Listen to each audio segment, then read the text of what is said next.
આજે તો આપણે તીખું પેરી પેરી બર્ગર ખાવાનું થયું અને માથે પીવાની હતી ઠંડી ઠંડી કોફી. આજે તો બુધવારના સવારના પોરમાં ભાઈબંધ આપણે તેડવા આવી ગયો હતો, કારણ કે જવાનું હતું આપણે ભાઈબંધના કારખાને.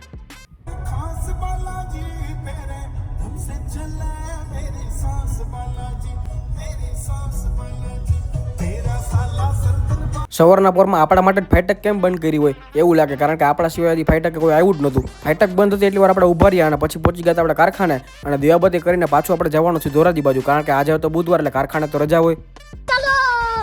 ધોરાજી પહોંચીને ઘરે આવીને આપણે જોયું ને તો ભાઈબંધ તેની ગાડીને પાણી પીવરાવતો હતો, કારણ કે ગાડી એને જીવથી વાલી છે. પછી ત્રણેય ભાઈઓ નીકળી ગયા ગાડીને પાણી પીવરાવીને જુનાગઢ બાજુ, અને રસ્તામાં હાલતું ડામરનું કામ. અને આમ થાય આપણે જ્યાં જઈને ત્યાં વન વે તો હાલે જ છે. મજાક નહીં, ખરેખર વન વે હતો, કારણ કે ઘેટા જતા હતા એક બાજુથી અને વેરના હાલતી હતી એક બાજુથી. ઘેટાને જોતા જોતા ક્યારે જુનાગઢ આવી ગયું એ ખબર જ ન પડી. આપણે પહોંચી ગયા ફાઇનલી સાબલપુર ચોકડીએ. અને તમને બધાને ખોટું લાગતું હોય ને તો ગિરનારનો પર્વત એકવાર જોઈ લો એટલે ખબર પડી જાય જુનાગઢ ફાઇનલી આવી ગયું. ગાડીને થોડીક વધારે તરસ લાગી ગઈ હતી એટલે આપણે સીધા આવી ગયા હુન્ડાઈના શોરૂમે અને ગાડી કરી દીધી પાર્ક. એક ભાઈબંધને જમવાનો ટાઈમ થઈ ગયો અને લાગી હતી ફૂલ ભૂખ, અને બીજો ભાઈબંધ છે ને એ બે મોબાઈલમાં વહીવટ કરતો હતો. એ ભાઈનો વહીવટ પૂરો થઈ ગયો એટલે આપણે આવી ગયા ધોરાજી બાજુ, અને સાંજે હું ને મારો ભાઈબંધ આવી ગયા કુડુસમાં નાસ્તો કરવા માટે.